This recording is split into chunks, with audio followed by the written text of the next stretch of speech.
In the lands between, there are people who are quite akin to us. We could call them human for all intents and purposes. They, however, aren't the only intelligent life form there. There also exists the Demi-humans. They are quite short, half a man. Their faces resembling animals more than people. And that's how they got their name, as Demi-humans. And when the moon is high in the sky, they are very aggressive. Then they're befallen by red eyes and attack almost anything in their sight, except for each other. But the soldiers of Godric and Limgrave, and the soldiers of Leyndell, who are still in Mount Gelmir, have to face their wrath. But even though they fall into a frenzy at night, they seem intelligent. They use tools, they wear armor, they communicate with each other. And they also set traps with items, and hide in bushes or even disguises them. And when we get too close, they attack us. They also seem to have a more complex societal structure. There are chieftains that lead them. They live in matriarchal societies, and their leaders are called their queens. And what shows us even more how intelligent they are is that their queens use sorceries and magic, something that derives its strength from the user's intelligence.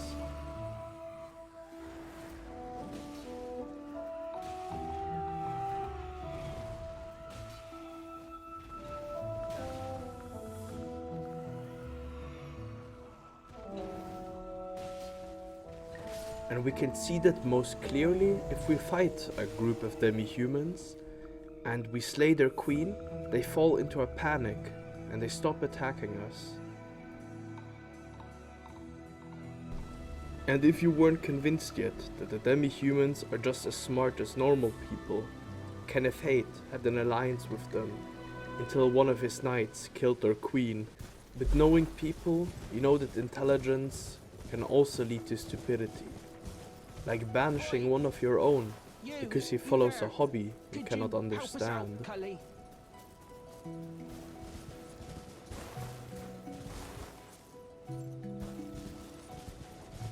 You? Yeah, you there? Stop pretending you can't see me.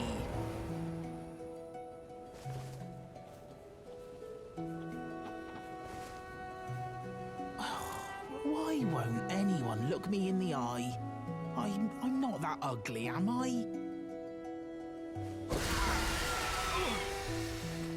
What'd you go and do that for? Oh, yes, I remember. Some clod turned me into a tree. You were just breaking the spell, weren't you? Thank you. The name's Bok. I was pushed out of the cave, told not to come back, not ever. Then I ended up as a tree. Lucky you came along, really. Oh, what a shame. When they threw me out of the cave, they took everything I owned. And so this is all I have to express my thanks. I hope you can forgive me. Or, well, if you can afford to wait for a while, I could sneak back into the cave and bring back something of actual value. Then I'd be of some real use to you, I reckon. Right, but I'll need a moment. I'm frightened of them, so I have to gather myself. My knees start knocking, just thinking about that god-awful cave on the shore. We go to the coastal cave he talked about to get our reward, but when we arrive, we see that Bok is wounded.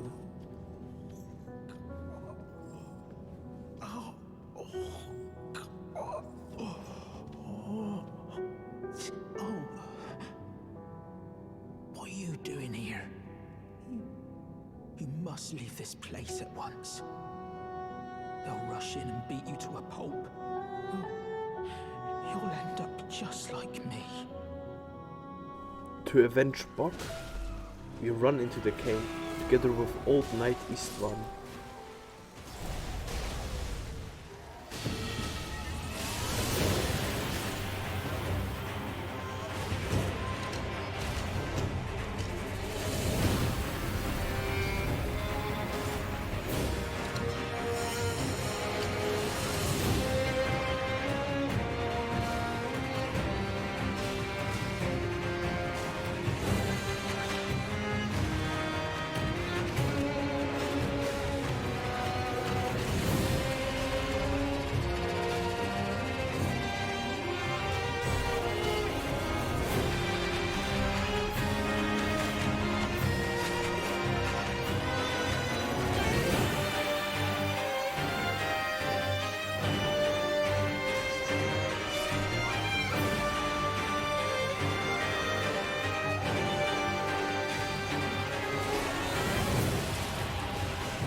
And from the final Demi-human chief, we get a set of tailoring tools that we can use to alter our armors.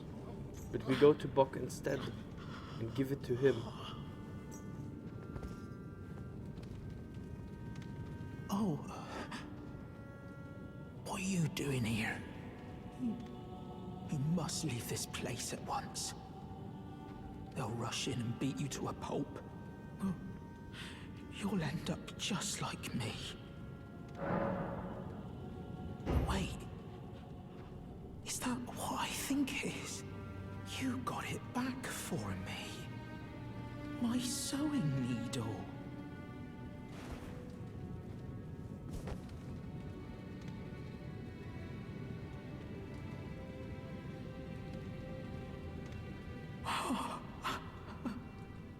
What made you go and do a thing like that? My mum was a seamstress, and that sewing kit was all I had to remember her by. I always wanted to be just like sweet old mum. Then I suppose I can't just curl up and die, can I? Thank you. You're very kind. I always wanted to be a seamster like my mum. Then I suppose I can't just curl up and die, can I? We leave the cave, and we don't see Buck for a long time. We defeat Godric the Grafted, and after going out under his throne room, we arrive in Liurnia, and there we meet Buck again.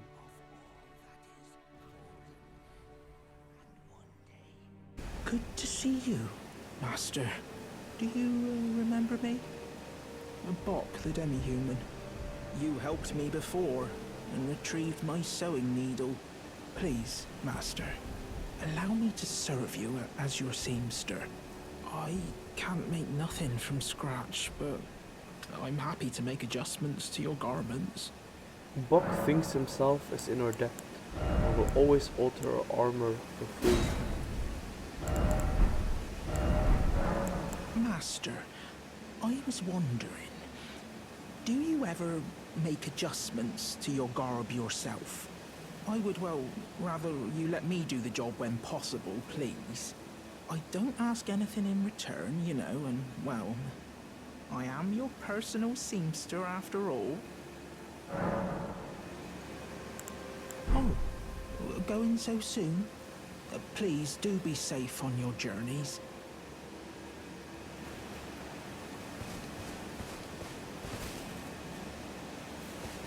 We continue throughout Liurnia, and we find the Great Rune of Rebirth. And when we come out on the other side, Bock is there, waiting for us.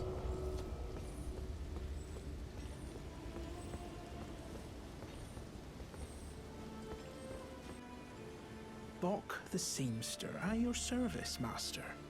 Ready to make adjustments to your garments. Master, my apologies. Your wardrobe includes the garb of the old demigods, and I'm afraid I can't make adjustments to them. My mum told me once that a royal seamster would do them up in a jiffy. Just wait, master. Before long, I'll be that good too. He's deeply sorry that he cannot alter it, so we go out of our way to find Radagon's tailoring tools. For when he married Renala of the Full Moon, he took those tools with him from the capital, and when he returned to marry Queen Marika, he left them here in Liurnia. After making it to the Altus Plateau, we see Bock again, and there we give him Radagon's tailoring tools. He once again is very thankful. Bock the Seamster, at your service, master. Ready to make adjustments to your garments.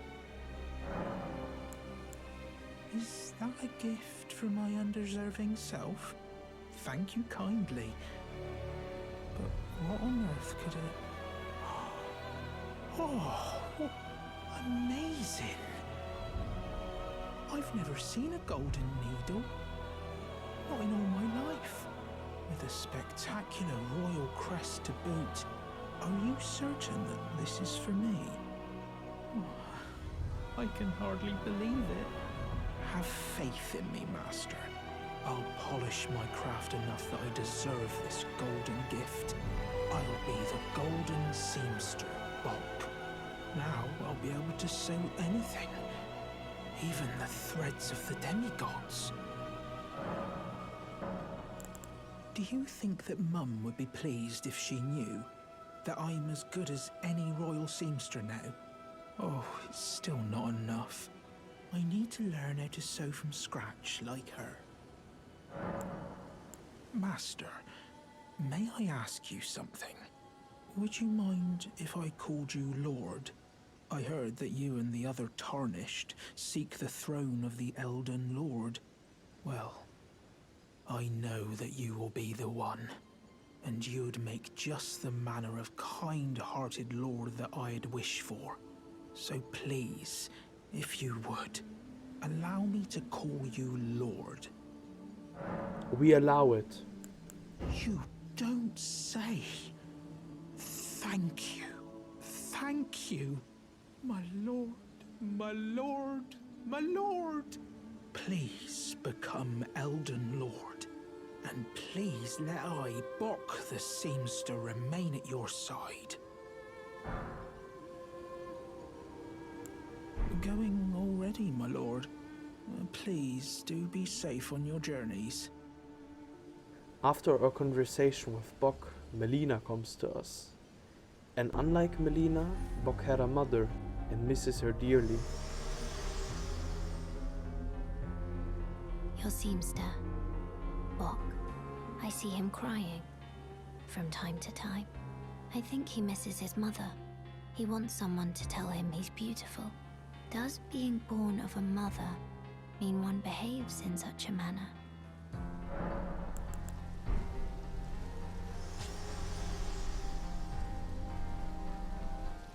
We meet him again, this time inside the capital. Bock the Seamster, at your service, my lord.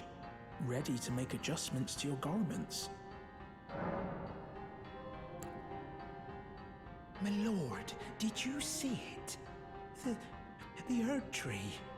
I don't really have the words for this, but I was So dazzled, I felt something stir in my breast. The Erd tree is waiting for you, my lord. I know it, I do.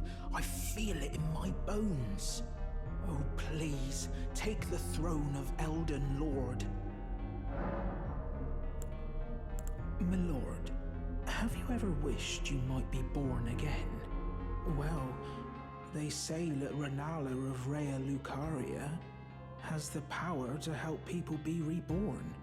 Oh, me? Reborn? Oh, look at me. When you're this ugly, well, being reborn, it would hardly make a difference, I'm afraid. Bock speaks about the act of rebirth, something that is imperfect. For children born anew by Renala are all frail and short-lived, imperfect beings, each and all. Only with the great rune of the unborn can you perfect rebirth, and Bock doesn't have it. But us, wanting to help Bock, we give him a larval tear, so he can rebirth himself with Queen Renala. My lord, what's this?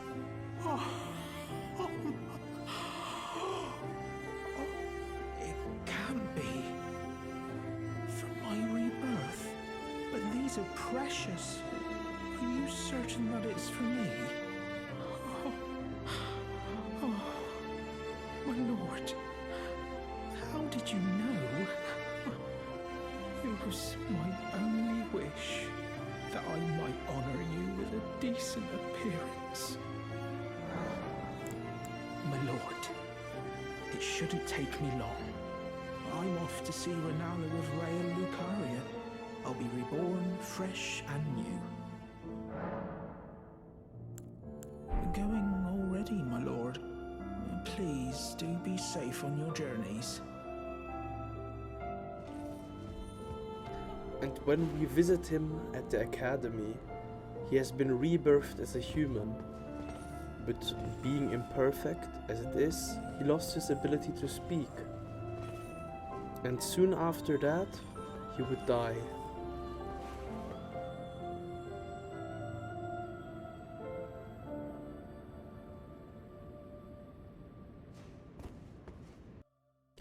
This isn't the fate that Bock deserves.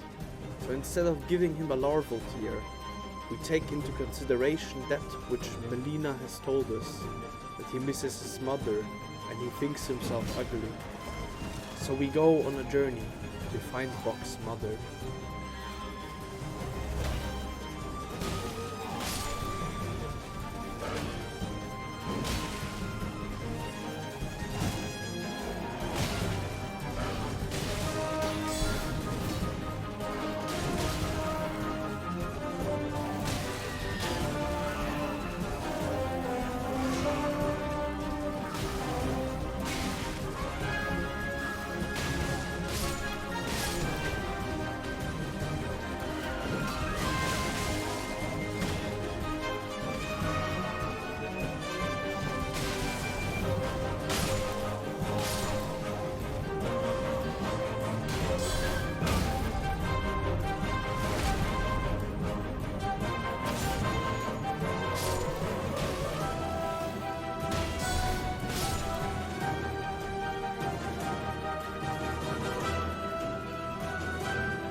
And in that village, we find a prattling pate, a twisted clay sculpt in the shape of a demi-human head. It emits a voice that says, "You're beautiful." A wishful fetish that imparts the voices and words on an eternal journey, unconditional love, unrestrained assurance. It must have been a mother speaking. And with the prattling pate, we go back to Bock and tell him what we think. You're beautiful. Bock the Seamster, At your service, my lord. Ready to make adjustments to your garments. Did I just hear my mum speaking? Thank you very much. Mum was always the only one who said I was beautiful. And now, my dear lord, let me hear her voice. Ah, please, if I may dream just once, do you feel the same way my mum did, my lord? Do you think I'm beautiful, despite these looks? I really do. Oh, my lord, my dear lord, I, Bok the Seamster, am forever in your service. May the throne of Elden Lord be yours.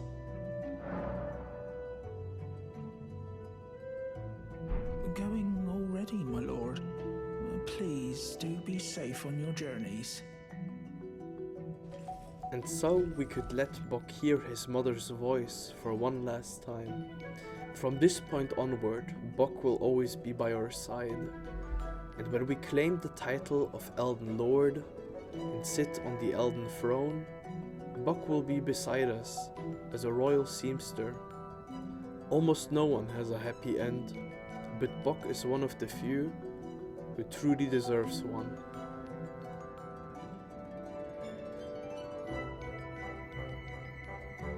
Thank you for watching, and I hope you enjoyed it.